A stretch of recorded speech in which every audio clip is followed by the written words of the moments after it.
베드로전서 1장 3절부터 4절까지 말씀입니다. 하나님 말씀은 베드로전서 1장 3절부터 4절까지의 말씀, 신약성경 377페이지입니다. 신약성경 377페이지 베드로전서 1장 3절부터 4절까지 말씀입니다. 찾으셨으면 제가 봉독하도록 하겠습니다. 우리 예수 그리스도의 아버지 하나님을 찬송하리로다. 그의 많으신 긍휼대로 예수 그리스도를 죽은 자 가운데서 부활하게 하심으로 말미암아 우리를 거듭나게 하사 산 소망이 있게 하시며 썩지 않고 더럽지 않고 쇠하지 아니하는 유업을 있게 하시나니 곧 너희를 위하여 하늘에 간직하신 것이라. 아멘. 이 시간은 2013년 부활주일 설교로 부활의 산소망이라는 제목을 가지고 하나님 말씀 증거하도록 하겠습니다. 부활의 산소망. 오늘날 이 시대의 그리스도인들에게 부활은 도대체 무엇입니까? 과연 오늘날 이 시대의 그리스도인들에게 부활하게 되면 또는 부활절 하게 되면 과연 어떤 의미로 그 부활절을 이해하고 있습니까? 지금 전국적으로 교회들마다 부활주일 예배를 드리고 있을 것입니다. 부활주일 예배를 드리면서도 사람들은 매년 드리는 부활주일 예배니까 또 부활주일 예배 드리나 보다. 또 계란, 쓸데없는 거 사람들이 관심이 많죠. 계란에다가 그림 그리고 계란에다 스티커 붙이고 그러면서 부활주일이네 뭐네 사람들끼리 서로 자축하면서 그렇게 사람들 그러죠. 도대체 부활주일을 우리가 맞이하면서 여러분들은 부활주일을 몇 번을 맞이했는지 모르지만 부활주일을 그토록 많이 맞이하면서 여러분들에게 삶에 어떤 변화가 있습니까? 여러분들은 부활주일 하게 되면 다시는 부활하게 되면 여러분들은 그 부활이 어떤 의미로 가슴에 와닿습니까? 애석하게도 오늘날 부활절을 지키는 교회들이 그토록 많지만 많은 교회들에게서 부활의 능력을 목도하기는 쉽지가 않습니다. 여러분, 부활이라고 하는 이 단어가 무엇인지를 잘 생각해 보십시오. 부활이라고 하는 이 단어가 의미하는 바가 무엇입니까? 죽음을 이긴 사건 아닙니까? 사망을 이긴 사건입니다. 여러분, 어떤 종교가 과연 사망을 이긴 종교가 있습니까? 여러분, 기독교의 독특성이 뭐냐면 기독교만이 사망을 이겼다는 데 있습니다. 기독교 신앙에서 부활은 신앙의 궁극입니다. 부활을 알지 못한다고 한다면 십자가의 고난도 아무런 의미가 없습니다. 사도 바울이 부활을 어떻게 얘기하고 있나 보십시오. 그리스도께서 다시 살아나신 일이 없으면 너희 믿음도 헛되고 너희가 여전히 죄 가운데 있을 것이요. 여러분, 그리스도께서 다시 살아나신 일이 없다고 한다면요. 그리고 여러분들 그리스도께서 다시 살아나신 것을 믿지 않는다고 한다면 여러분들 믿음은 다 헛겁니다. 그리고 여러분들은 여전히 죄 가운데 있을 것입니다. 바꿔서 얘기하면 역으로 바꿔서 얘기하면 이렇습니다. 여러분들 왜 계속적으로 불경건합니까? 왜 여러분들 삶에 변화가 없습니까? 왜 여러분들은 계속적으로 죄 가운데 있습니까? 사도 바울은 이렇게 얘기하는 겁니다. 사실은 부활을 믿지 않기 때문이라는 거예요. 부활을 관념적으로 생각하고 있는 거예요. 부활 나 믿어요. 근데 믿는다는 걸 뭐로 입증합니까? 내가 믿는다고는 믿는 거 아닙니까? 아니요. 여러분들이 믿는다고 한다면 그 믿는 것에 대한 실제적 증거를 내보이라는 겁니다. 여러분들이 부활을 실제로 믿는다고 한다면 여러분들은 죄 가운데 있지 않을 것입니다. 물론 여기서 얘기하는 죄 가운데라고 하는 것은 두 가지 의미가 있어요. 법정적 칭의라는 개념도 있지만 또 다른 정가된 예수 그리스도의 의로운 삶과도 관련을 맺고 있습니다. 또 다른 사도 바울의 말을 한번 들어볼까요? 만일 그리스도 안에서 우리가 말하는 것이 다만 이 세상의 삶뿐이라면 모든 사람 가운데 우리가 더욱 불쌍한 자이라. 여러분들이 부활에 대한 기대감 없이 날마다 십자가를 진다? 날마다 고난을 선택한다? 그걸 한마디로 얘기하면 뭐라고 얘기하는지 아십니까? 고행주의예요. 고행주의. 부활에 대한 기대감 없이 여러분은 왜 고난을 받습니까? 여러분들 이렇게 생각합니다. 내가 예수를 믿고 예수 믿는 것으로 인해서 고난 당하는 거. 여러분, 예수 믿는 것 때문에 고난 당하는 것 그 자체는 즐겁지 않습니다. 근데 문제가 뭐냐면 오늘날 상당수의 교인들에게 십자가를 얘기하고 그리스도를 위하여 고난을 당하라 라고 얘기했을 때 고난을 당하는 것까지는 사람들이 동의를 하는데요. 거기까지 동의하는 사람들이 많이 있습니다. 그런데 문제가 뭐냐면 내가 고난 당하는 이 고난의 궁극이 결과적으로 나는 부활할 것이다라고 하는 기대감이나 믿음이 없다는 것이 문제입니다. 부활에 대한 믿음이 없으니까 어떻습니까? 나름대로 고난을 당하다가 어떻게 해요? 어느 정도 되면 나 더 이상 고난 못 당하겠습니다 라는 태도로 항복해버리고 마는 것이요. 왜 항복을 해요? 부활에 대한 믿음이 없기 때문이에요. 사도 바울의 이 명제들을 우리가 가만히 살펴보면 사도 바울에게 있어서 부활의 복음은 신앙의 핵심이요 절정입니다. 부활에 대한 기대감이 없으면 믿음에 관한 교리도, 하나님 나라에 관한 교리도, 그리고 십자가의 죽음이라고 하는 교리도 아무런 의미가 없다는 거예요. 아무런 의미가 없다는 거예요. 궁극적으로 우리가 이 땅에서 고난당하는 것이 우리의 취미생활이 아닙니다. 우리에 대해서 그리스도로 인하여 고난당하고 이 땅에서 우리가 핍박당하고 손해보고 수많은 어려움을 당하지만 우리가 궁극적으로 뭐에 대한 소망이 있어서 우리가 고난을 선택하고 그리스도를 위하여 우리가 살아가기를 소망하냐 하면 부활에 대한 기대감이 있기 때문이었습니다. 그 소망이 있기 때문에 그렇습니다. 그런데 문제가 여기 있습니다. 우리는 오늘날 수도 없이 많은 부활주의를 지키고 부활에 대한 설교를 들었지만 과연 우리에게서 부활이라고 하는 이 단어를 우리는 사도 바울처럼 흥분되게 받아들이고 있느냐에 관한 문제입니다. 부활주의만 돼야 부활에 대해서 생각을 하죠. 이거 문제가 심각한 겁니다. 우리의 삶 속에 우리는 날마다 죽고 사도 바울이 그러지 않습니까? 나는 날마다 죽노라. 근데 날마다 죽기만 하는 건 이거 문제가 많습니다. 날마다 죽고 뭐가 같이 동반돼요? 부활이 동반되어야 돼요. 우리에서 부활이라고 하는 신앙은 항상 머릿속에서 떠나서는 안 되는 관념이어야 돼요. 근데 우리는 맨날 죽어라 하는 것만 염두에 두지 부활에 대한 어떤 기대감이나 소망도 없이 신앙생활하고 있다는 것은 이건 굉장히 심각한 문제가 아닐 수가 없습니다. 오늘날 이 시대 기독교가요, 소위 부활의 신앙을 소유했다고 하면서 어둠이 가득한 이 사망의 왕노릇하는 사회와 직장과 가정에서 얼마나 무기력합니까? 우리는 사망에게 지배를 당하고 있지 않습니까? 우리가 부활의 신앙을 경험했다고 한다면, 우리가 부활의 신앙을 경험했다는 것은 무엇을 얘기한다고 그랬어요? 사망을 이겼다는 겁니다. 죽음을 이겼다는 겁니다. 근데 우리는 어떻게 해요? 사망의 왕노릇하는 데서 사망의 지배를 받고 살아가요. 불신자들하고 똑같이 살아가죠. 학교에 가도 안 믿는 애들하고 똑같이 살아가죠. 직장에 가면 안 믿는 사람들과 똑같이 살아가죠. 가정에 들어가도 안 믿는 사람들과 똑같이 가정생활하죠. 여러분, 그 사람들에게 과연 부활이 무슨 의미가 있습니까? 그러니까 심장이 뛰지가 않는 거예요. 사도 바울에게서 부활은 단회적인 사건이 아니에요. 그렇지 않으면 사도 바울에게서 부활은 먼 미래에 막연하게 언젠가 일어날지도 모르는 어떤 사건이 아니에요. 여러분, 영혼의 특징, 영혼이라고 하는 이 개념의 특징을 잘 기억하십시오.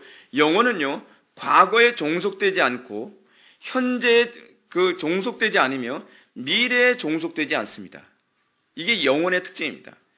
기독교 신앙이 영원성을 추구한다는 개념을 잘 이해하셔야 돼요. 그것은 무슨 얘기냐면 기독교 신앙은 부활이 중생을 통해서 과거의 사건이면서 그 부활은 또한 현재의 사건이고 그리고 그 부활은 미래에 완성된 사건이에요. 영생이라고 하는 개념은 과거, 현재, 미래가 나눠지지 않는 개념이에요. 영생이라고 하는 영원이라고 하는 개념은 과거나 현재나 미래의 어떤 시간 세계에 종속되는 사건이 아니라 이 모든 시간이 다 하나로 묶여진 거예요. 그러니까 아예 시간의 개념이 없어요. 그래서 여러분, 우리가 성경이 가지고 있는 특징이 뭐예요? 항상 내가 이미 구원받았으나 아직 구원이 완성되지 않았다. 과거에 이미 구원받았으나 현재 구원이 진행되어지고 미래의 구원이 완성되어진다. 우리가 가지고 구원이라고 하는 이 개념이, 또한 하나님 나라에 관한 개념이, 그리고 성경에 나오는 모든 개념이 과거의 단회적인 사건으로 또는 현재에 진행하는 사건으로 또는 미래의 어떤 나중에 막연히 일어날 사건으로 생각한다면 그 사람은 영원이라는 개념을 모르는 사람이에요. 우리 신앙은 그 개념이 아니에요. 그래서 여러분들이 영생을 소유했다고 한다면 여러분들이 영원 안에 이미 들어간 존재예요. 영원 안에 이미 들어갔다고 한다면 여러분들이 과거에 중생한 것으로 끝나는 것이 아니라 지금도 그 중생의 연속성상이 있어야 돼요. 그리고 여러분들은 종국적으로 중생의 완성을 맛보게 될 거예요. 끊어지지 않는 거예요. 이게 영생, 이게 영원한 삶이에요. 이것이요. 우리가 예수를 믿고 영원한 삶이 이미 들어갔다고 하지 않습니까? 그렇다고 한다면 여러분들은 난 과거에 구원받았는데 지금은 과거에 나도 은혜 받고 과거에 나도 변화된 삶이 있었는데 요즘엔 좀 컨디션이 안 좋아서 좀 이래. 그거 가짜라는 거예요. 가짜. 진짜는 어때요? 영원한 것은 불변하다는 것 아닙니까? 불변하다는 얘기는 무엇입니까? 그래서 그 유사 그리스도인들이 항상 하는 소리가 거예요. 과거에 나도, 왕년에 나도 신앙생활 잘했어. 그게 유사 그리스도인들의 전형이에요. 영생을 소유한 사람은 과거에 얽매이지 않습니다. 영생을 소유한 사람들은 현재의 길길이 날뛰는 신비주의자들이 아닙니다. 그리고 영생을 소유한 사람은 그래 막연한 미래에 내가 부활할 거야. 막연한 미래에 내가 하나님 나라에 들어가겠지라고 얘기하지 않습니다. 우리는 과거에 이미 하나님 나라에 들어갔고 현재 하나님 나라의 삶을 살고 있으며 미래의 하나님 나라의 완성을 맛보게 될 것입니다. 이것이 영원입니다. 이것이 영원의 개념이에요. 그래서 이 영원의 개념 안에 들어가지 못한 사람들은 말귀를 못 알아듣습니다. 왜요? 그 사람들은 영원이라고 하는 개념을 모르니까요. 그들은 항상 순간적인 것, 단회적인 사건에 항상 머물러서 살아가는 존재죠. 마치 오늘날 교인들은 이 요한복음 11장에 나오는 이 마르다와 같은 신앙의 태도를 많이 견지하고 있습니다. 나사로가 죽었습니다. 예수님께서 나사로를 살리러 오시죠. 그러니까 어떻습니까? 예수님께서 내가 네 오라비 나사로를 살리겠다. 그러니까 내 오라비가 다시 살아나리라라고 예수님께서 말씀하실 때 이 얘기는 나중에 종말 때 살아나야 된다는 얘기입니까? 아니면 지금 현재 살아날 거라는 얘기입니까? 지금 현재 살아난다는 얘기죠. 근데 마르다가 말귀를 못 알아듣습니다. 뭐라 얘기해요? 마르다가 이렇게 대답합니다. 마지막 날 부활 때는 다시 살아날 줄을 내가 아나이다 라고 고백합니다. 여러분 오늘날 이 시대 사람들이 생각하는 소위 부활이라고 하는 이 용어에 대한 이해가 이거 아닙니까? 여러분 부활을 믿습니까? 그럼 대부분 아멘 다 믿습니다 그럽니다. 어떻게 믿습니까? 그러면 마르다하고 똑같이 얘기해요. 성경을 안 봐도 알아요. 그 사람들은 꼭 마르다처럼 얘기해요. 마지막 날 때에 내가 부활할 줄 믿습니다. 부활은요 먼 미래에만 일어나는 일이 아닙니다. 제가 여러분한테 말씀드렸죠. 우리에게 있어서 첫 번째 부활이 뭐라고 그랬어요? 중생사건이라고 했죠. 중생. 그러니까 회심사건. 그리고 그것이 첫 번째 부활 사건이에요.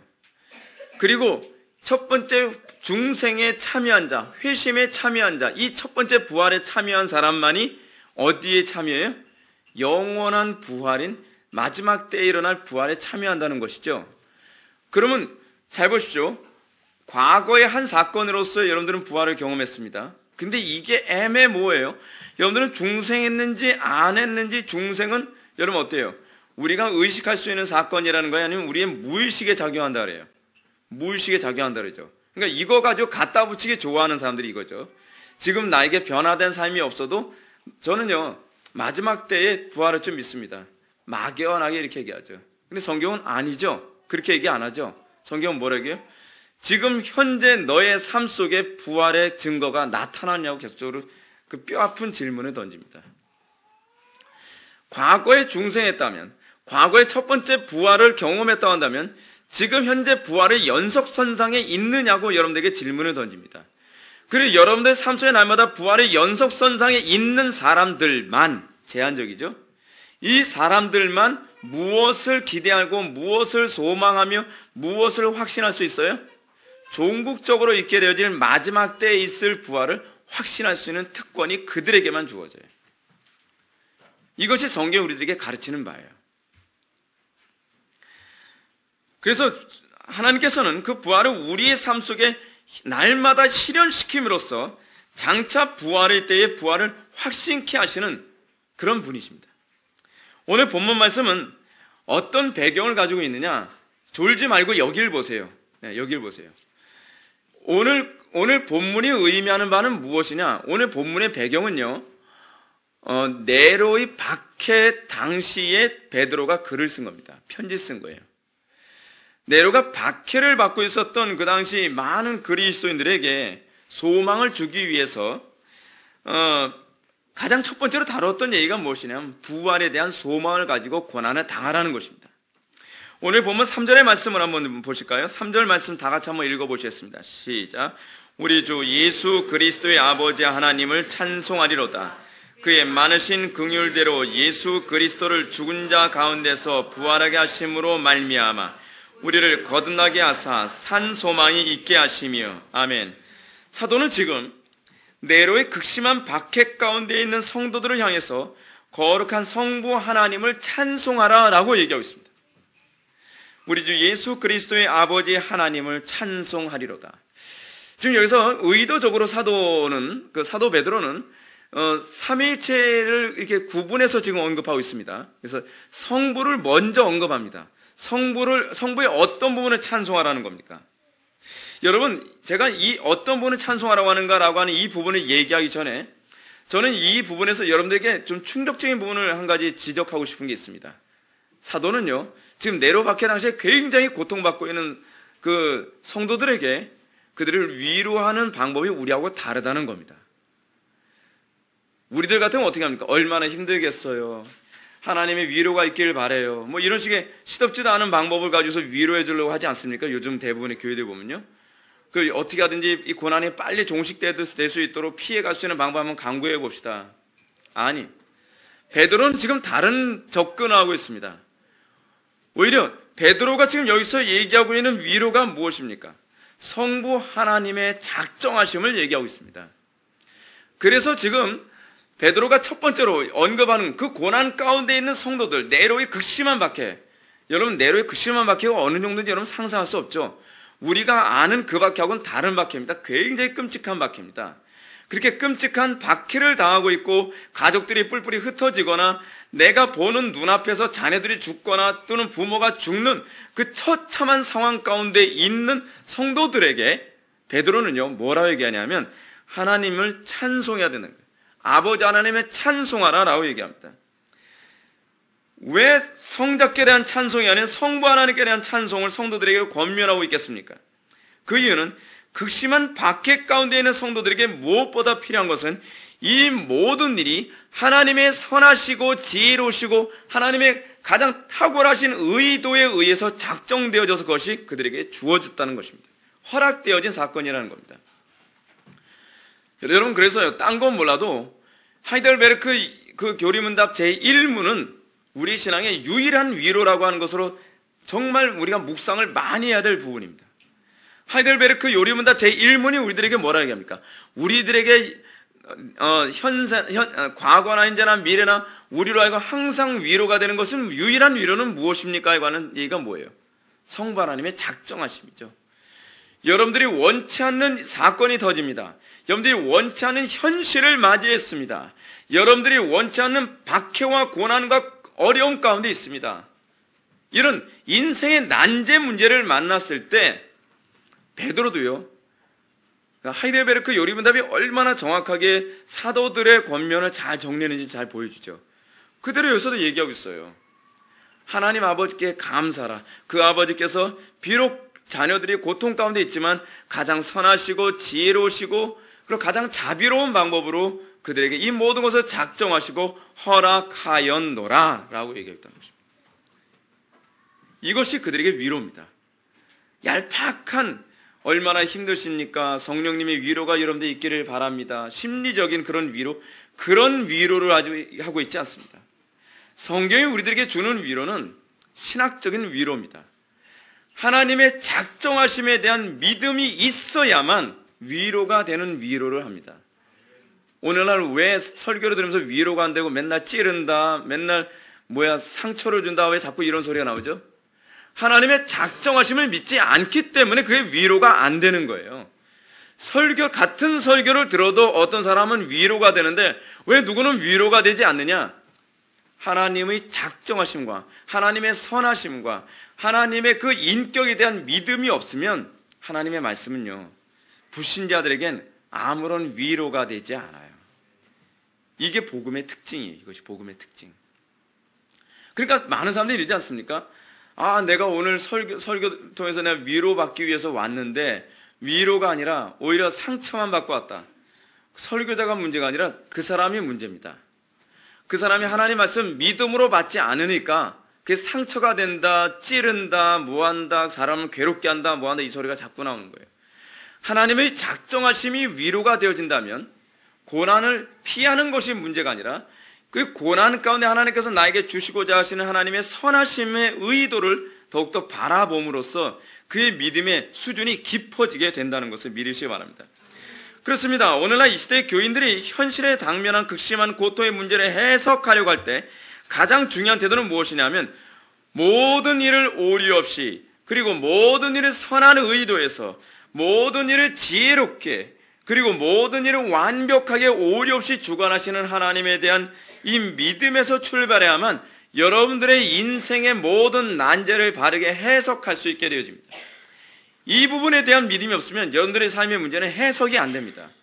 철학적인 방법으로 끊임없이 해석하려 될 것입니다. 그럼 여러분들 어떻게 돼요? 더욱더 절망 가운데 떨어지고 말 거예요.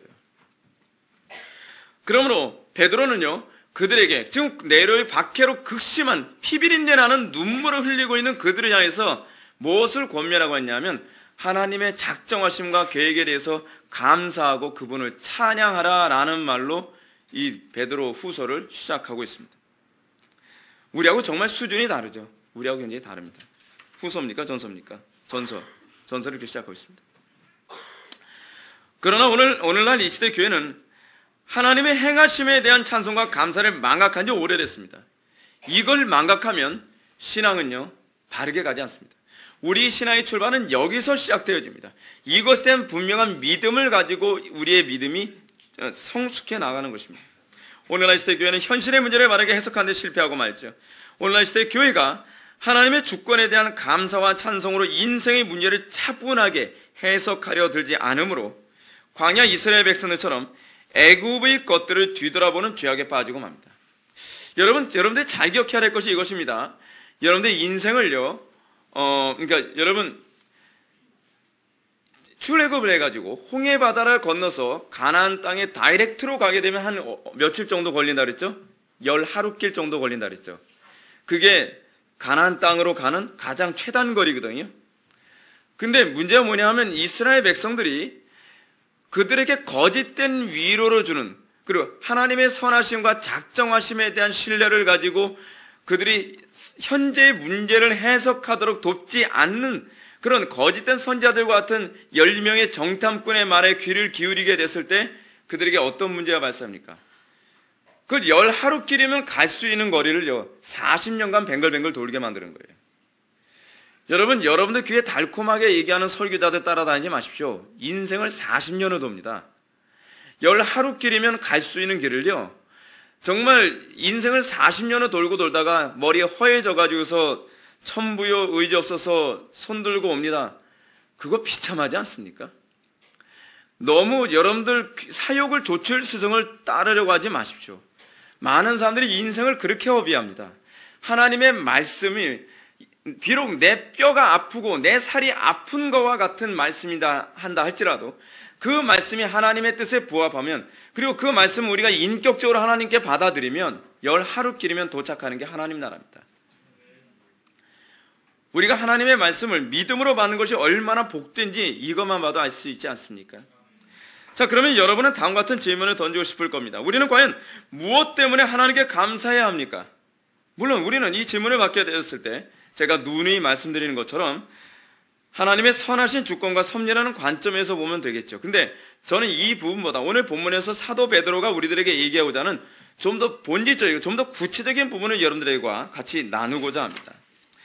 오늘 본문에서 베드로는 이보다 좀 더 구체적인 이유를 제시합니다. 그것은 바로 그 많으신 긍휼대로 예수 그리스도를 죽은 자 가운데서 부활하게 하심으로 말미암아 우리를 거듭나게 하사 산 소망이 있게 하시며 썩지 않고 더럽지 않고 쇠하지 아니하는 유업을 있게 하기 위함이다 라고 하는 부분이에요. 여러분, 이게 얼마나 위대한 구절인지 여러분 아십니까? 이 구절을 하나만을 제대로 이해해도 여러분들의 인생에 얼마나 이 새로운 길이 열리는 구절인지 아십니까? 이 말씀이 의미하는 바는요, 바로 썩지 않고 더럽지 않고 쇠하지 않는 유업을 있도록 하기 위해 하나님께서 그들에게 고난을 허락하셨다는 얘기입니다. 이게 대단한 문제입니다. 바꿔서 얘기한다면 하나님께서 굳이 고난을 당하지 않아도 되는데 고난 당하게 하셨다는 것이 아니죠. 하나님께서 굳이 사랑하는 자녀들, 여러분들 자녀들 잘못했을 때 종아리 뗄 때 마음이 편합니까? 전혀 안 편하죠. 자녀들 잘못했다고 벌을 줄 때 마음 편합니까? 안 편하죠. 때로는 자녀들이 잘못했다고 했을 때 하루 굶어 라고 했을 때 아예 내가 굶는 게 더 낫지 자녀 굶기는 건 더 괴롭습니다. 여러분, 사랑은요 정말 하기 어려운 게 사랑이에요. 듣기 좋은 소리 하는 건요 사랑 없어도 얼마든지 할 수 있는데, 제가 아까도 여러분한테 사랑이라고 하는 부분에 가서 말씀드리면서 뭐라 얘기합니까? 진짜 사랑은 다른 사람에게 유익을 끼치고자 하는 의의다. 요즘 부모들 사랑다운 사랑 잘 못하죠. 자녀들한테 유익을 끼치는 것이 아니라 해를 끼치면서 자녀들 듣기 좋은 소리 하면서 사랑한다 사랑한다라고 얘기하죠. 그 사랑 아는 거 아닙니다. 자녀들을 차마 초달하지 못하면 뭐라 얘기해요? 자녀를 사랑하는 것이 아니라 미워하는 거라고 얘기하잖아요. 여러분, 우리가 사랑을 바르게 하는 것이 그토록 쉬운 문제가 아닙니다. 하나님께서 이 소위 당신의 택한 백성들에게 왜 굳이 이런 고난을 주시는가? 그것도 혹독한 고난, 네로의 박해가 가져다주는 고난의 정도가 역사적으로 얼마나 끔찍한 고난이었습니까? 근데 왜 이런 고난을 주시는가? 그 이유는 썩지 않고 더럽지 않고 쇠하지 아니하는 유업을 잊게 하시는 유일한 길이기 때문에 그렇습니다. 하나님이 누구보다도 잘 알고 계십니다. 마치 이거와 같죠. 자기가 정말 아끼는 어떤 운동 코치가 있습니다. 코치가 있는데 자기가 정말 아끼는 이 선수에게 금메달을 안겨주게 하기 위해서 뭘 하는 거예요? 혹독한 훈련을 시키는 거예요. 혹독한 훈련. 혹독한 훈련을 어느 정도로 시켜요? 여러분, 김연아 같은 경우에는 김연아가 스케이팅 하면서 뭐 회전하고 막 그러지 않습니까? 근데 그 회전하고 그런 것을 왜 다른 사람들은 못 하는가? 그게요, 김연아가 하는 말이 그거라는 거예요. 이 교과서적인 자세를 취하면서 한쪽 방향으로 계속 돌면 몸이 틀어져가지고 관절이 다 아프대요.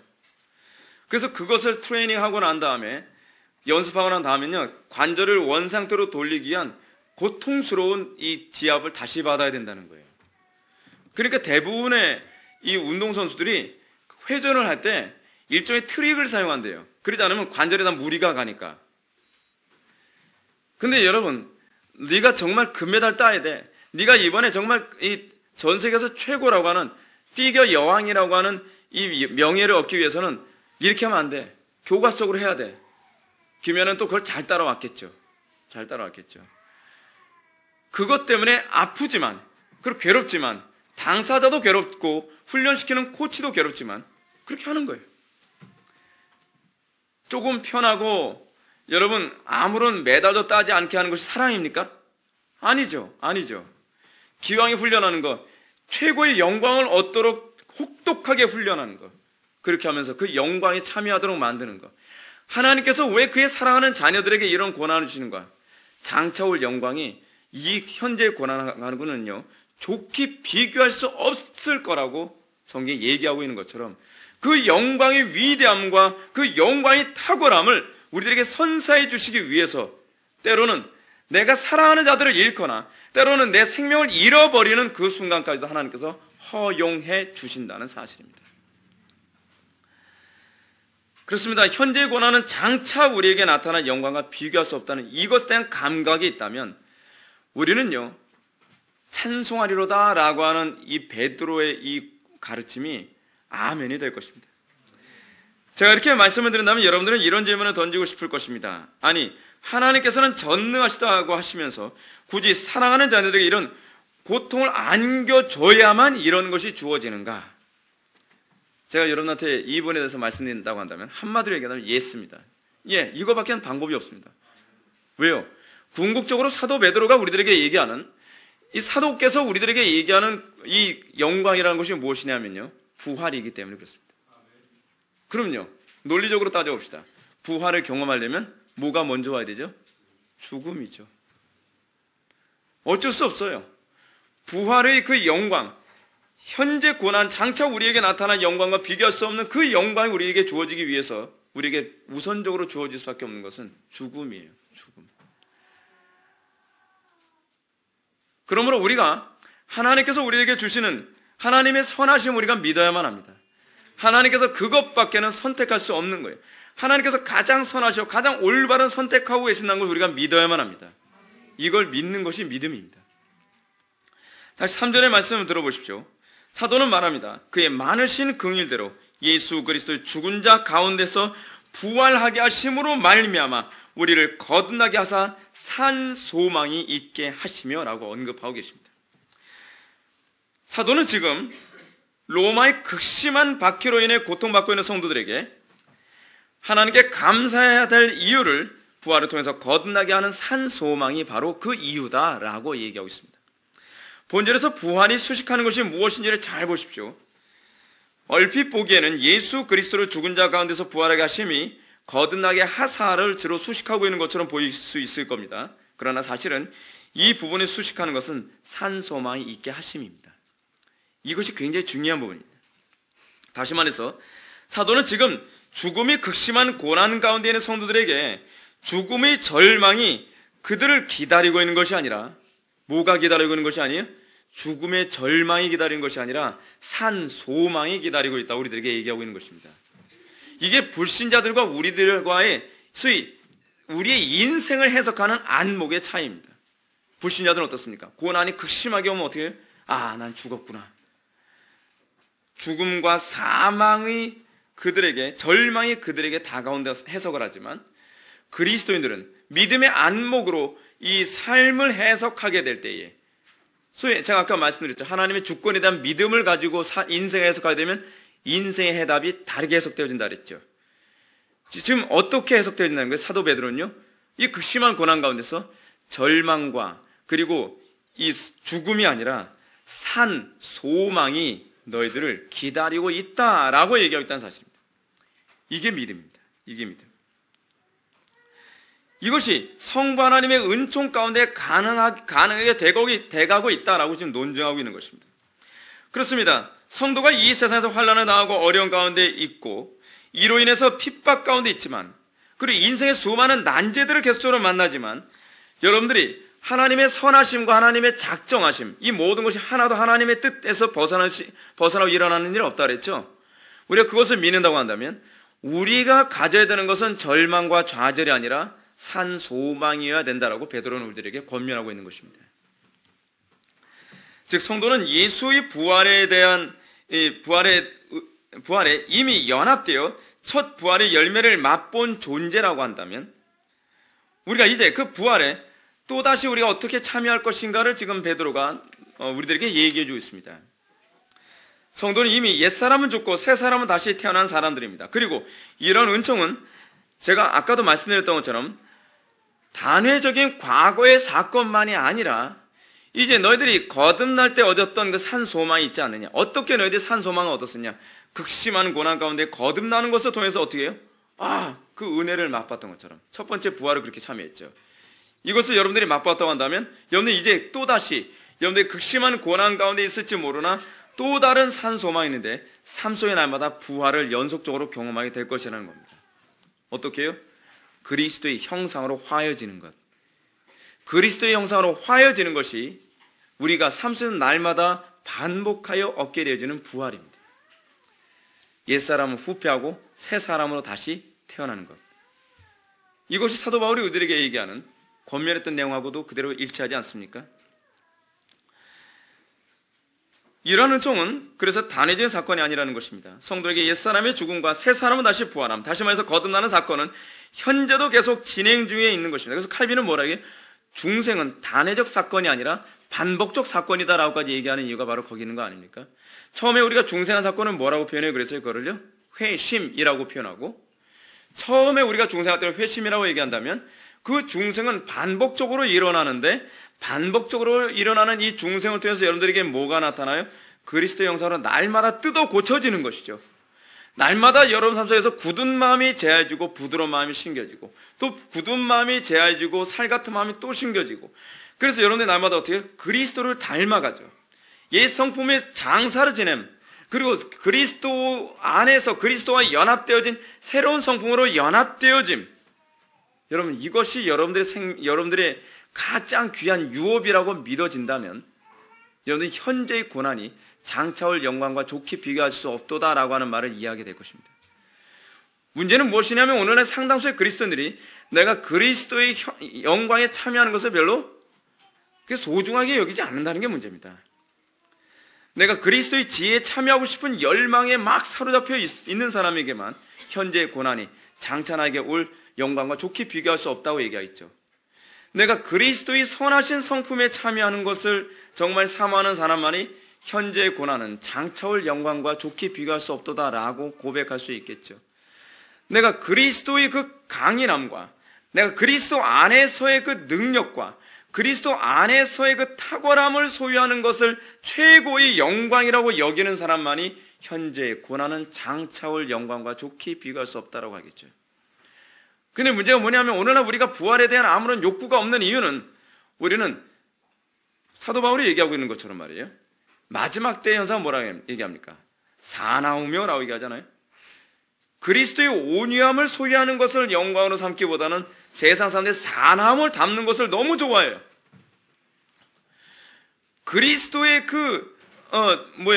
나눠주고 사랑하는 것을 사모하기보다는요, 세상 사람들은 욕심부리고 착취하고 남의 것을 빼앗는 것을 더 좋아하니 어찌 그들이 예수 그리스도의 부활에 참여하는 것을 좋아하겠느냐 하는 것입니다. 이 문제가 이거예요. 오늘날 상당수의 기독교인이다라고 말하는 사람들의 그 삶 속에서 그들의 마음속에 주님을 닮는 것을 별로 영광스럽게 생각하지 않는다는 것이 문제라는 거예요. 여러분, 찬송가에서 우리가 예수 그리스도를 고백하는 찬송가들의 특징이 무엇입니까? 예수 그리스도의 그 이름 얼마나 아름다운가, 내가 그리스도를 얼마나 닮고 싶어 하는가, 구주를 생각만 해도 그렇게 좋거든, 그 얼굴 배울 때야 얼마나 좋으랴. 우리에게 그런 마음이 있을 때라면 현재의 고난이 장차 올 영광과 좋게 비교할 수 없도다라고 하는 이런 얘기가 가능하지 않겠습니까? 마치 이건 이거와 같습니다. 어떤 아이들이 공부 잘하는 거에 관심이 없는 애가 있어요. 전혀 1등이 되는 것에 대해서 아무 관심이 없는 애도 있어요. 그런 애들에게 야, 너 지금 공부 열심히 해야 현재의 고난은 장차 올 영광과 좋게 비교할 수 없어. 네가 잠을 지금 조금 못 자지만 네가 1등을 한다고 생각해봐라. 생각을 해봤어요. 감동이 없는데요. 나는 꼴등이 돼도 저는 아무런 느낌이 없는데요. 그런 애들에게 과연 현재의 고난이 장차 올 영광과 좋게 비교할 수 없다는 이 말이 먹혀 들어가겠느냐 하는 것입니다. 오늘날 왜 여러분들이 그리스도를 위하여 고난받는 쪽을 선택하지 않는지 아십니까? 그것은 여러분들이 세상을 더 좋아하기 때문에 그렇습니다. 여러분들이 그리스도의 영광에 참여하는 것을 여러분들이 기쁨으로 여기지 않기 때문에 그렇습니다. 여러분들이 그리스도의 지혜에 참여하고 그리스도의 선하심에 참여하고 그리스도의 온유함에 참여하고 그리스도의 그 탁월함에 참여하는 것을 별로 달가워하지 않는다는 것이 이것이 문제입니다. 왜 내가 그리스도를 닮아야만 합니까? 나는 천국만 가면 그만인데요. 이런 사람은 제가 아주 단호하게 말씀드리겠습니다. 천국 못 갑니다. 왜냐하면 그 입구에서 그리스도께서 그토록 여러분들이 싫어하는 그리스도께서 딱 버티고 계실 것이니까요.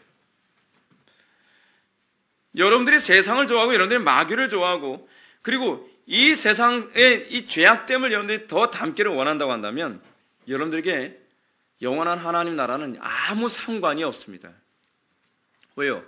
천국은 하나님 나라는 어떤 곳이기 때문에 그리스도와 연합한 자들만 들어가는 곳이기 때문에 그렇습니다. 바로 이것입니다.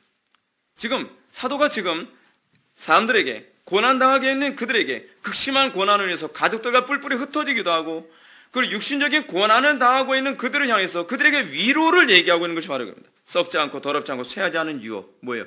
그리스도의 영광에 참여하는 것. 이것이 너희들에게 곧 있으면 주어지게 될 것이다 라고 얘기하는 거예요. 이것이 위로가 되는 사람만 하나님의 말씀이 위로가 됩니다. 그렇지 않은 사람은 뭘 이걸 위로라고 얘기해 라고 얘기하게 되겠죠. 사랑하는 성도 여러분, 이것이 바로 신약이 가르치는 부활의 영광입니다. 신약의 교회는 이런 식으로 그리스도와 연합을 이룬 존재들입니다. 신약의 교회가 강한 이유는 부활에 대한 소망을 가지고 살아가기 때문에 강했던 것입니다. 우리가 부활주의를 통해서 예수님의 부활을 매년 묵상해야 되는 이유 또한 바로 여기에 있습니다.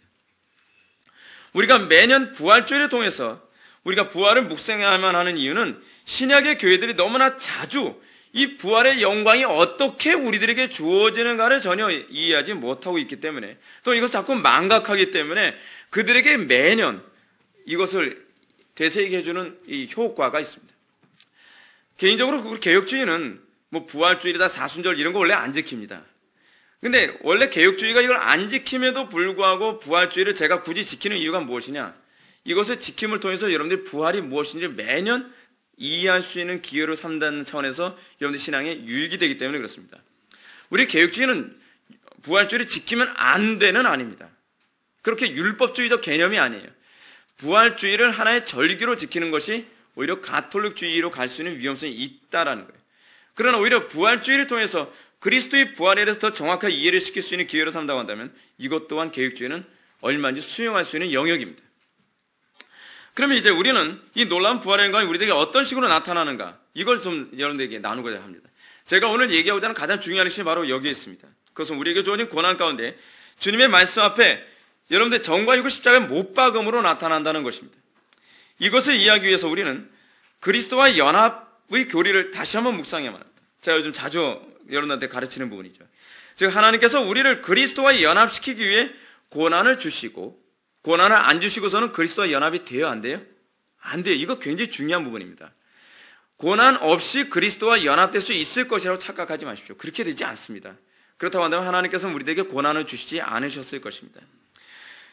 우리에게 그리스도와 연합시키기에 고난을 주시고, 그 고난 가운데 말씀의 조명을 주시며, 그 조명된 말씀에 우리의 인격을 전적으로 복종시키는 자기 부인을 통해서 우리를 그리스도와 연합시키게 하셨습니다. 그리스도께서 이것을 우리에게 그대로 본을 보이셨습니다. 어떻게 그리스도께서 우리에게 본을 보이셨는가? 예수님의 공생의 사역 방식을 감안해 보십시오. 우리 주님은 성부께서 작정하신 고난을 당하셨습니다. 성부께서 이미 구약에서 작정하셨어요. 그렇죠? 장차 메시아가 이사야서를 보게 되면 어때요? 고난받는 종으로 나타나야 될 것이다. 이미 작정하셨죠.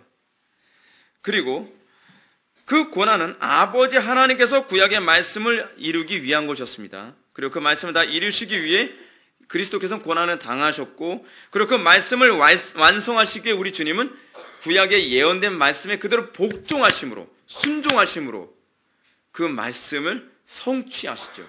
그래서 예수님께서 십자가의 고난을 당하시면서 뭐라 얘기합니까? 다 이루었도다 라고 얘기하고 계시죠. 오늘날 우리들에게도 동일한 방식으로 나타납니다. 하나님께서는 여러분들의 고난을 미리 작정하셨습니다. 이미 작정됐습니다. 여러분들의 고난이요. 근데 그 고난을 왜 작정하시는가? 그 고난에 대해서 여러분들은 어떻게 반응해야만 하는가? 하나님의 말씀을 근거로 하여 하나님의 말씀에 온전히 순종함으로 우리는 그 고난에 반응을 합니다. 그 말씀에 반응을 하되, 그 말씀에 반응하기 위해서는 우리의 정과 육을 다 포기하고 부인해야 되겠죠. 그렇게 죽음을 경험하는 가운데에 우리가 그리스도와 온전한 말씀을 통해서 그리스도와 온전히 연합하고, 그리스도와 온전히 연합하는 그 연합은 첫 번째 어떤 연합이에요? 그리스도의 죽음에 연합하는 거예요. 그리스도의 죽음에 먼저 연합하고 난 다음에, 그 다음에 그리스도께서 성부에 의해 살리심을 얻은 것과 같이 우리도 그리스도 안에서 다시 살아나는, 성부께서 우리를 살리시는 그 경험을 함으로써 우리가 날마다 어떻게 해요? 그리스도의 형상에 참여해가는 부활을 경험하게 되는 것이죠. 처음에는 소위 중생이라는 방법으로, 그러니까 회심이라는 방법으로 그 부활에 참여하지만, 우리가 영원한 부활에 참여하기 전까지 계속적으로 우리의 삶 속에 고난과 고난 가운데서 하나님 말씀에 끝까지 복종하는 이 복종을 통해서 우리가 예수 그리스도의 부활에 참여하게 되는 것입니다. 우리가 이러한 하나님의 신비와 사랑을 알게 된다면, 우리라면 그리스도를 그렇게 연합시키도록 하기 위해서 하나님께서 어떻게 하셨는가를 알기만 한다면, 우리에게 나타난 현재 고난, 난제들, 근데 이 난제들을 가만히 보시죠. 여러분들 인생에 나타난 난제들은요, 제가 이렇게 말씀드리면 아마 아멘이 될 겁니다. 뭐냐면, 인간의 방법으로 해결되지 않는 난제들만 주세요. 그게 우리라고는 타협하라는 사인이 아니에요. 안 믿는 사람들은 그걸 어떻게 이해하죠? 그러니까 믿음이 없는 사람들, 교회 나오지만 믿음이 없는 사람들이 이거 어떻게 이해하냐면, 이거는 어쩔 수 없으니까 이거는 타협할 수밖에 없고 하나님께서 다 이해하실 거야 라고 이런 식으로 해석을 합니다. 그게 믿음이 없어서 그래요. 믿음이 없는 사람들은 그런 식으로 고난을 피해가는 방식을 가요. 근데 믿음이 있는 사람들은 어떠냐? 하나님의 말씀에 내 정과이고 십자가를 못 받고 이 사건을 통해서 그리스도와 연합되어야만 해결되는 문제라는 것에 대한 그 안목이 열려요. 방법은 딱 하나밖에 없어요. 그 문제가 궁극적으로 해결되는 방법은 그리스도와 연합되어야만 궁극적으로 그 문제가 해결되어져요. 여러분들이 말씀을 통해 그리스도와 온전한 연합을 이루지 않으면 여러분들에게 어떤 문제가 발생하느냐? 현재 그 문제는 조금 해결된 건가 소강 상태에 있는 것 같은데 또 문제가 생겨요. 근데 문제가 생기는 게 더 커져 버려요. 더 골치 아파져요. 더 심각해져 버려요. 나중에 실타래를 풀 수 없을 것 같은 상태까지 가버려요. 왜요? 문제가 어디 있어요? 그건 여러분들이 그리스도와 연합하라고 하나님께서 주신 그 환경을 연합으로 해석하지 않고 타협으로 해석했기 때문에 그렇습니다. 하나님께서는 우리들에게 고난을 주시는 야속한 하나님이 아니십니다. 하나님께서는 정말 썩지 않고 더럽지 않고 쇠하지 않은 유업을 우리들에게 주시기 위하여 그 고난을 주셨고 그 고난을 돌파할 수 있는 유일한 길로서 하나님의 말씀 앞에 온전히 복종하고 그 말씀을 통해 그리스도와 연합될 때라야만 비로소 우리가 그 문제를 통과할 수 있을 것이라는 것을 우리들에게 계속적으로 말씀하고 계십니다. 궁극적으로 이 문제를 주신 분이 하나님이시기 때문에요. 우리가 그 문제 앞에서 그리스도와 연합을 하게 되어진다면 여러분들을 그토록 괴롭히던 사람도 갑자기 달라지게 되는 것을 경험하게 될 겁니다. 여러분들 그토록 고통스럽게 환경도 갑자기 달라지는 것도 보여주게 되실 것입니다. 아니, 환경이 안 달라져도 내가 달라지는 것을 여러분들이 경험하게 될 것입니다. 왜요? 주님께서는 그 문제가 사실은 우리의 문제 해결이 궁극적으로 목적이 아니기 때문에 그렇습니다. 다시 말해서 우리가 고난을 통해서 무능하다는 것을 알게 될 때 우리는 비로소 어떻게 해요? 고난을 통해 무능함을 주님께서 여러분들이 깨닫게 하심으로써 뭐와 연합하도록 지금 촉구하고 계신 거예요? 그리스도의 능력에 연합하도록 촉구하고 계신 거예요. 여러분들의 지혜로 도무지 해결될 수 없는 현재 문제를 접하게 됐을 때 뭘 지금 촉구하고 계신 거예요? 그리스도의 지혜에 연합되라고 촉구하고 계시는 거예요. 여러분들이 도무지 사랑할 수 없는 사람을 하나님께서 만나게 하셨을 때 왜 만나게 하셨는가? 그것은 그리스도의 원수까지도 사랑하는 그 사랑에 연합되도록 하나하고 촉구하고 계시는 거예요. 그 그리스도의 그 거룩한 성품에 참여하지 않는다고 한다면, 연합되는데 여러분들이 몸부림치지 않는다고 한다면 여러분들은 계속 그 문제로 죽을 때까지 고통당할 수밖에 없을 거라는 사실입니다. 다른 돌파구는 없습니다. 다른 돌파구는 없습니다. 이 돌파구가 없으니까 어떻게 해요? 나중에는 내 손으로 상대방을 죽이는 것까지 가잖아요. 이게 우리가 얼마나 어리석은 존재인지 모릅니다. 하나님은 우리들에게 우리 타락한 본성으로는 도무지 해결할 수 없는 문제들로 인해서 궁지에 몰리게 하시며 성경은 우리들에게 그리스도 안에서 약속된 하나님의 형상을 참여해야만 비로소 이 문제가 근본적으로 해결될 것이라는 것을 끊임없이 가르치고 계십니다. 이렇게 성도가 인생의 벼랑에서 궁지에 몰리게 될 때 우리들이 취할 수밖에 없는 유일한 선택은 오로지 하나밖에 없다는 것을 믿음으로 비로소 알게 됩니다. 그것은 바로 그리스도와 연합하는 것 밖에는 없다는 것입니다. 이것이 부활절을 통해서 우리에게 주는 메시지입니다. 그리스도와 연합하지 않으면, 다시 말해서 그리스도 안에서 약속된 인내와 사랑과 지혜와 능력을 소유하지 못하면, 다시 얘기한다면 타락한 우리의 능력으로는 극복이 불가능한 환경을 우리에게 허락하심으로 말미암아 하나님께서 우리들과 연합하여 하나님의 능력이 우리의 삶에 개입해야만 해결될 수 있는 문제도 우리에게 주심으로 우리들의 인생의 유일한 해답이 오로지 솔루스 크리스투스, 오직 그리스도만이 우리의 인생의 유일한 해답이라는 것을 여러분들에게 동의하길 바라는 것입니다. 그러면 어떻게 그리스도와 연합하겠습니까? 우리가 우리의 힘으로 억지로 복종하면 되는 겁니까? 여러분들이 여기서 대부분 또 넘어집니다. 나도 나름대로 열심히 복종하려고 하는데 안 돼요. 안 되는 걸 어떻게 해요? 여러분들이 조심해야 될 게 뭐냐면 성경이 우리들에게 요구하는 것은 여러분들이 억지로 율법적으로 복종하라고 성경이 우리들에게 가르치는 것이 아닙니다. 그냥 말 그대로 그리스도와 연합하라고 가르치는 겁니다. 그리스도와 연합하면 어떻습니까? 내 삶 속에 있는 문제, 예를 들어서 여러분들 순교당하는 그 상황에서 내 인내를 가지고 내가 순교해야지 해서 순교가 되어집니까? 아니죠. 그리스도와 연합하면 그리스도의 담대함이 나에게 오죠. 그래서 순교가 되어지는 겁니다. 내가 없는 지혜를 짜내서 어떤 문제를 해결하는 문제가 아니라 그리스도의 지혜에 연합하면 되는 것이고, 말주변 없는 내가 그래 어떻게 했으니 상대방 설득하라고 했으니까 설득해야 돼. 됩니까? 안 되죠. 그럼 어떻게 하라는 거예요? 그리스도께서 내 입을 주관하시기를 기대해야죠. 그리스도와 우리의 전인격이 다 연합되어지기를 우리들에게 촉구하고 있는 것이지 율법적인 복종을 강요하고 있는 것이 아닙니다. 복음을 착각하지 마십시오. 복음이 여러분들이 그런 걸 강요하고 있는 매몰찬 그 어떤 것이 아닙니다.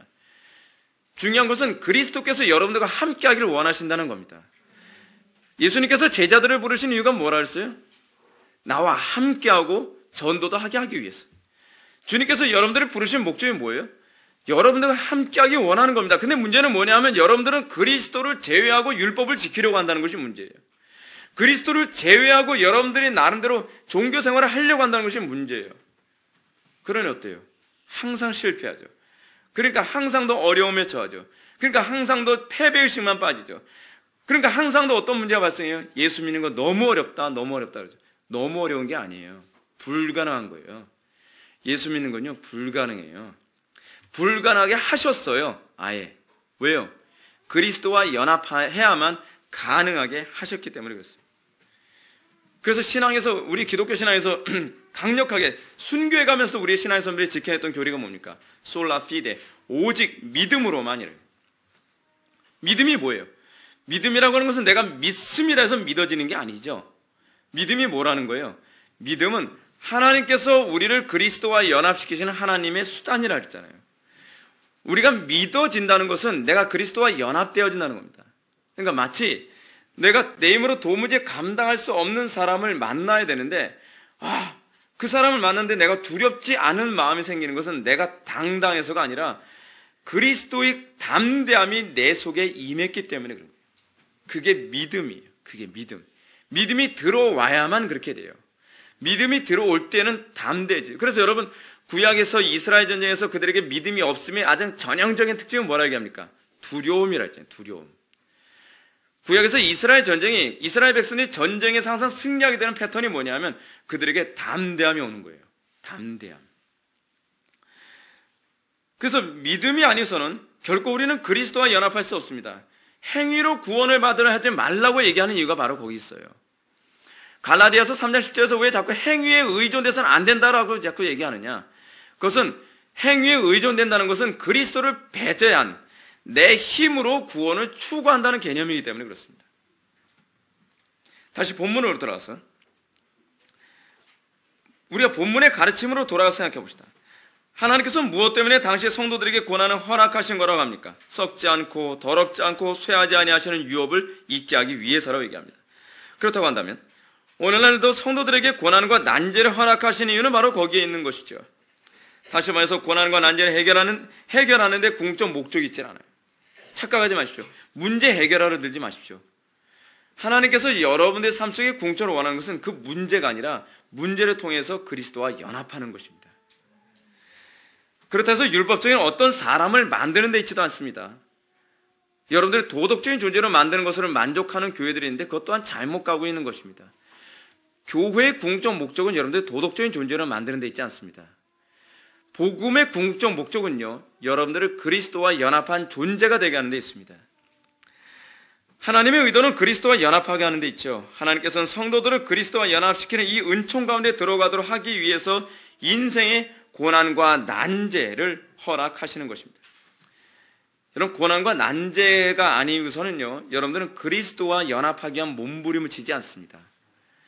여러분들은 고난이 아니고서는 여러분들의 인생에 있어서 자기를 부인하는 삶을 선택하려 들지 않습니다. 자기의 정과를 십자가에 못 박는 뼈아픈 고통을 선택하려 들지 않는다는 거예요. 이런 점에서 고난과 난제는 수단이지 해결해야 될 대상이 아닙니다. 여러분들 인생의 문제를 해결하러 들지 마십시오. 그건 하나님께서 여러분들을 그리스도와 연합시키기 위해 사용하시는 혹독한 하나님의 도구에 불과합니다. 도리어 하나님께서 우리로 하여금 그리스도와 연합하게 된다면, 이것이 궁극적 목적이죠. 우리가 그리스도와 연합하게 된다면 이 인생의 문제와 고난은 자동적으로 해결되는 것이죠. 그래서 이런 게 있어요. 하나님께서 여러분들을 기도하는 사람으로 만들기 전에는 기도 문제거리가 없어지질 않아요. 왜요? 그리스도의 기도하는 그 삶에 여러분들 연합시키려고 하시는 거거든요. 그래서 여러분 과거에 기도 많이 하는 사람들 중에서 고난 없이 기도 많이 하는 사람들 여러분 보셨습니까? 그렇게 안 되죠. 내가 어쩌니 현재는 내 삶의 문제 해결하겠다고 주여 주여 부르짖고 매달리다가 결국에는 내가 그 그리스도의 기도하는 삶에 연합되어지게 됐을 때 나의 삶의 문제가 자동적으로 해결되어지는 것을 경험하게 되는 것이죠. 궁극적으로 항상 성경의 목적은 거기 있습니다. 여러분들을 그리스도와 연합되게 하는 데 있어요. 주변 사람들 미워할 필요 있어요? 없어요? 없어요. 환경 탓할 필요 있어요? 없어요. 왜요? 하나님께서 나로 하여금 그리스도와 연합하게 하기 위해서 하나님께서 사용하시는 도구들에 불과하기 때문에 그렇습니다. 우리 인생에 끼어든 수많은 문제들, 눈에 가시 같은 사람들이나 환경들을 우리들에게 허락하신 것은 우리들로 하여금 그리스도로 연합한 존재로 살아가기 위한 하나님의 방식입니다. 그래서 성도들은요, 하나의 고난이 끝나서 그리스도와 연합한 풍요의 기쁨과 감격으로 누리며 사는 것 같으면 또 어떤 고난이 또 오고 하는 이유가 뭐냐면 그리스도로 더욱더 충만해지도록 하기 위해서 그런 겁니다. 여기에 부활의 교리가 중심을 차지하고 있죠. 부활의 교리는 단순히 성도가 죽었다 다시 살아나는 그런 밋밋한 교리가 아닙니다. 이 교리는 성도가 그리스도 안에 있다는 것을 확증시켜주는 교리로 보는 것이 더 명확합니다. 왜 그렇습니까? 우리의 부활의 천년매이신 그리스도와 연합한 결과로 주어진 것이기 때문에 그렇습니다. 그러므로 이 부활에 연합하기 위해서 성도들에게 전제가 되는 것은 옛 아담으로부터 물려받은 옛 성품의 죽음입니다. 그리고 그 다음에 마지막 아담이신 예수 그리스도와 연합하는 것입니다. 이걸 로마서 6장 5절은 이렇게 표현했습니다. 만일 우리가 그의 죽으심을 본받아 연합한 자가 되었으면 어떻게 해요? 우리가 만일 그의 죽으심을 본받아 연합한 자가 되었으면 또한 그의 부활을 본받아 연합한 자가 되리라. 이게 부활의 교리입니다. 먼저 전제가 뭐예요? 그의 죽으심을 본받아 연합하는 것입니다. 그 죽으심을 본받게 하기 위해서 고난을 주시는 것이고 그 고난을 통해서 우리로 하여금 그의 부활에 연합한 자가 되기를 기뻐하시는 것입니다. 이것이 바로 썩지 않고 그리고 더럽히지 않은 산 소망이 바로 이것입니다. 다시 말해서 다시 살아남을 이루기 위해서 성령께서 사용하시는 도구가 바로 고난이고 그 고난 가운데 믿음을 사용해서 우리를 그리스도와 연합시켜서 우리로 하여금 그리스도의 부활에 참여하게 하시는 것입니다. 그래서 여러분 삶 속에 그리스도의 부활에 참여하게 됐을 때 어떻게 돼요? 여러분들에게서 그리스도의 향기가 풍겨나기 시작하는 거예요. 예수 오래 믿으면 그리스도의 향기가 풍겨나야 돼요. 이전보다 더욱더 그리스도와 연합하고 이전보다 더욱더 여러분들에게서 탁월함, 그리스도의 그 탁월한 덕이 드러나게 되는 것이죠. 이제 말씀을 정리하겠습니다. 사랑하는 성도 여러분, 우리는 오늘 이 시간 교회가 어찌하여 사망의 권세를 이기신 그리스도를 믿는 종교임에도 불구하고 이토록 무능한 상태에 놓여 있는지를 다시 한번 생각해 볼 필요성이 있습니다. 우리에게 나타난 수많은 사망의 공격들이 있습니다. 여러분들 직장을 가면 하나님 왜 저는 예수 믿게 좋은 환경을 안 주십니까? 여러분들이 결혼을 하게 되면 하나님 제가 원했던 가정이 이런 가정이 아니에요. 제가 예수 믿게 너무 불편하고 어려운 장애들로만 가득해요. 또 내가 어떤 학교를 가게 되면 하나님 내가 이 학교 다니기에는 내가 신앙생활하기에는 너무나 어려운 것들 투성입니다. 사망으로 가득합니다. 하나님께서 왜 이런 것들을 우리에게 허락하셨을까요? 그리고 하나님께서 이것을 피하라고 하시는 걸까요? 아니요. 그 중에서 사망을 이기는 법을 터득하라는 것입니다. 사망을 넘어서는 법을 터득하라는 것입니다. 어떻게 해요? 사망을 이기신 그리스도의 부활의 능력에 우리가 연합함으로 말미암아 이것을 통해서 그리스도의 영광이 나타나기를 원하시는 것입니다. 그래서 사망이 어떻게 해요? 생명에게 삼킨 바 되기를 원하시는 것입니다. 이것이 예수 믿음입니다. 이것이 바로 부활의 신앙입니다. 사망이 생명에게 삼킨 바 된 것이 모른다면 이것이 무엇을 의미하는지 알지 못한다고 한다면 우리가 과연 예수 믿는 것이 무엇이냐 알겠습니까? 오늘날 기독교가 왜 이토록 무능합니까? 오늘날 이 시대의 기독교가 끊임없는 죄악을 보면서 한숨만 내쉬고 왜 그들과 싸워서 이길 엄두조차 내지 못하고 있습니까? 그것은 그리스도의 그 영광스러움의 연합이 뭔지 모르고 있기 때문에 그렇습니다. 인위적인 수단과 방법으로 그 문제를 해결하려 듭니다. 인위적인 수단과 방법으로 그 문제를 해결하기 안 되면 어떻게 합니까? 적당히 타협합니다. 우리도 어느 정도 동성애 허용해 줄 텐데 우리가 강단에서 동성애 죄라고 얘기하는 것만 막지 말아달라. 이런 식의 애매모호한 태도를 취해가면서 점점 더 교회는 죽음으로 가는 겁니다. 잘 보십시오. 타협은 사망이 생명에게 삼킨 바 되는 것입니까? 아니면 생명이 사망에게 삼킨 바 되는 것입니까? 타협은 바로 생명이 사망에게 삼킨 바 되는 것입니다. 기독교 신앙에서 그래서 타협이 존재하지 않는 이유가 바로 거기에 있습니다. 기독교 신앙에선 사망이 생명에게 삼킨 바 되는 것이 기독교 신앙이기 때문에 그렇습니다. 모든 문제의 근원은 성도가 날마다 그리스도의 부활에 연합하도록 하나님께서 모든 환경을 조성하고 계신다고 하는 이 믿음입니다. 우리가 이 믿음 안에서 우리가 살 때에 우리의 삶 속에 나타난 수많은 장애와 고난과 난관이 우리들에게 절망이 아니라 우리에게 산소망으로 보여질 것을 믿으시기 바랍니다. 우리에게 이 믿음이 소유될 수 있도록 하나님께 구합시다. 우리가 이 믿음을 소유하는 것, 우리가 그리스도와 연합하는 것을 위해서 우리에게 필요한 것은 딱 하나입니다. 그것은 말씀과 기도입니다. 하나님의 말씀이 이거다라고 되면 어떻게 타협할 것인가를 찾을 것이 아니라 어떻게 하든지 그 말씀으로 살기 위한 기도의 몸부림이 필요합니다. 기도가 아니서는 그리스도의 은혜에 참여할 수가 없습니다. 기도가 아니서는 예수 그리스도의 부활에 참여할 수가 없습니다.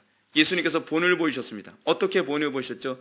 예수님께서 십자가에 못 박혀 돌아가시기 전에 왜 겟세마네 기도를 그토록 땀방울이 핏방울이 되도록 기도하는 그 본을 보이셨겠습니까? 예수님이 두려우셨기 때문에 그렇습니까? 예수님이 자신이 없어서 그랬겠습니까? 아니요. 우리들에게 본을 보이시는 것입니다. 어떻게 그리스도의 죽음에 연합하며 어떻게 우리가 그리스도의 부활에 연합할 수 있는가? 그것은 기도 외에는 이런 이유가 나갈 수 없다는 것입니다. 우리로 하여금 오늘날 요구되어지는 소위 부활의 신앙을 위하여 우리들에게 요구되어지는 중요한 조건이 있습니다. 그것은 예수님의 기도에 참여하라는 것입니다. 땀방울이 핏방울이 되는 것처럼 기도하는 것이 무엇인지를 배우라는 것입니다. 그 기도를 배우게 될 때에 우리의 삶 속에서 수많은 문제들이 한숨 쉴 절망의 사건으로 보여주는 것이 아니라 새로운 산소망의 사건으로 보여질 것을 믿으시기 바랍니다. 다시 기도하시겠습니다. 거룩하시고 자비로우신 하나님 아버지, 우리의 삶 속에서 나타나는 수많은 문제들과 그 장애들과 난제들을 우리가 볼 때에 우리가 그 고난만을 바라보며 탄식하고 하나님을 원망하는 이스라엘 백성들과 같은 죄악에 빠지지 않게 하여 주옵소서. 우리가 오히려 고난이 극심할수록 우리가 예수님의 기도를 배우고 그 기도 안에서 그리스도의 부활에 연합하는 것을 날마다 목독해 하여 주시사 우리가 그 고난을 통해서 예수 그리스도의 그 산소망을 날마다 맛보며 기쁨이 충만한 삶을 살게 하여 주옵소서. 예수님의 거룩하신 이름으로 기도 올려옵나이다. 아멘.